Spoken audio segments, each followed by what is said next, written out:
Bismillahirrahmanirrahim. Assalamualaikum warahmatullahi wabarakatuh. Alhamdulillah, salatu wassalamu ala rasulillah, la hawla wa la quwata illa billah.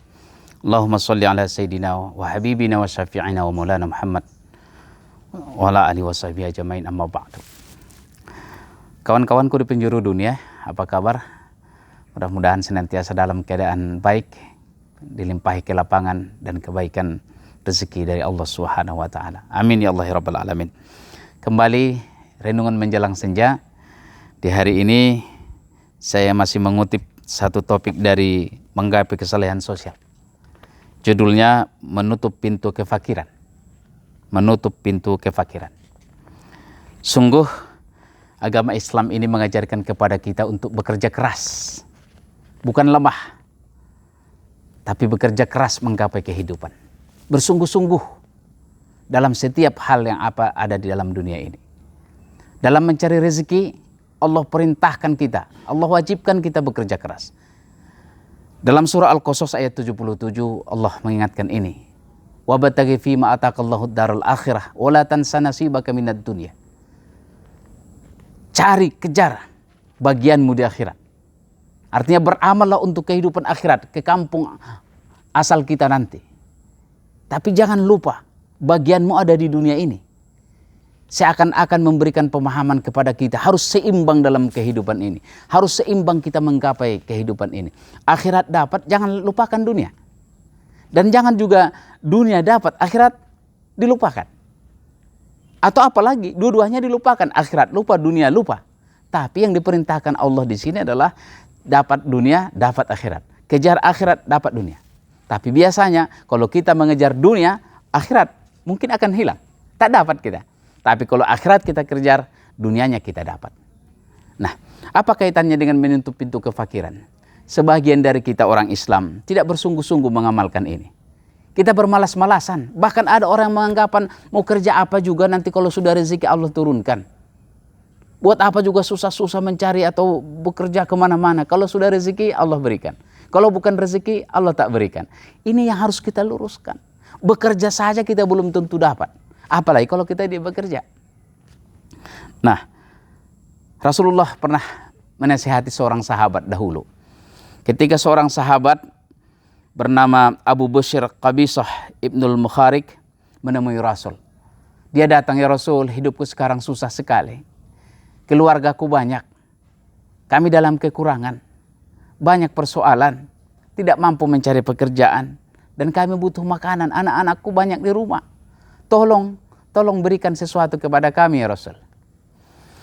Dengan bijak Rasulullah SAW berkata, tunggulah. Jika zakat nanti sudah terkumpul, engkau akan mendapatkan bagian. Karena dalam zakat itu ada bagian orang lain. Wa fi amwalihim haqqum ma'lum lis-sa'ili wal mahrum. Dalam harta kalian itu ada milik orang lain. Bagi orang miskin yang meminta-minta ataupun yang tidak meminta-minta. Tapi yang harus kita ingat, apa pesan Rasulullah SAW kemudian? Kata Rasul, meminta-minta itu tidak diperbolehkan. Kecuali salah satu dari 3 alasan. Yang pertama, seseorang yang menanggung beban sangat berat. Kemudian setelah itu dia tidak melakukannya lagi. Artinya apa? Hanya boleh meminta sekali. Untuk melewati masa-masa yang sangat sulit dan berat. Setelah itu berikhtiar untuk merubah nasib. Bukan terus-menerus meminta-minta. Ini yang diingatkan oleh Rasul. Dan yang kedua, seseorang yang ditimpa musibah atau bencana yang menguras semua hartanya. Sehingga dengan bantuan itu ia bisa bangkit kembali. Artinya apa? Ada kalanya kita atau saudara kita ditimpa bencana. Ada longsor, ada banjir. Sehingga harta, rumah, kekayaannya habis. Nah, pada saat itu dia boleh meminta-minta. Untuk apa? Untuk modalnya bangkit kembali. Dan meminta kepada orang kaya tadi yang kita punya, kita harus bantu dia. Dia meminta atau tidak meminta, kita harus berikan supaya dia bisa bangkit. Bangkit lagi. Usahanya yang tadinya sudah bangkrut, sudah habis, diberikan lagi dia modal supaya dia bisa bangkit lagi. Dan dia tidak meminta lagi. Dan yang ketiga, kata Rasul, seseorang yang fakir dan tidak mampu lagi memenuhi kebutuhannya. Inilah yang boleh meminta. Mungkin dia sudah tua, sudah tidak mampu bekerja, dan tidak ada lagi yang menanggung hidupnya. Dia boleh meminta. Dan kita harus menyadari bahwa dia menjadi tanggung jawab kita. Selebih ini, tidak boleh ada yang meminta. Apa yang ingin juga disampaikan? Belakangan ini semakin banyak orang meminta-minta, yang sebenarnya dia sendiri bukan orang miskin. Bahkan ada yang meminta dengan menggunakan simbol-simbol keislaman. Di tempat kita di Bogor ini pernah ditemukan seorang bapak yang pakai kupiah, pakai serban, pakai tasbih, meminta-minta di jalan-jalan itu menuju Bogor. Dan kemudian hari diketahui bahwa dia ternyata datang ke tempat itu pakai mobil, naik mobil dia. Jadi mobilnya diparkir di tempat yang agak jauh, baru datang dia ke perempatan Yasmin itu di Bogor, dan di situ dia minta-minta. Dan luar biasa, kita nggak pernah menduga. Setelah terbuka, terungkap, hari Sabtu dan hari Minggu, ternyata kadang dia bisa dapat 5 juta. Bahkan ada pernah sekali 10 juta. Kan luar biasa. Artinya yang peminta-peminta itu lebih kaya dari kita yang memberikan sedekah kepadanya. Kenapa? Peminta-minta itu dijadikan sebagai pekerjaan. Dan ini yang dilarang oleh agama. Karena itu Rasulullah berpesan kepada kita. Sebagai seorang muslim, al-yadul ulia khairum miyadis sufla. Tangan di atas lebih baik dari tangan di bawah. Dan tutuplah kefakiran itu dengan cara kita tidak meminta-minta. Siapa yang meminta-minta dan membiasakan diri meminta-minta, apalagi menjadikannya menjadi pekerjaan meminta-minta, maka Allah akan jamin, Rasulullah menjaminnya, bahwa dia akan tambah susah kehidupannya.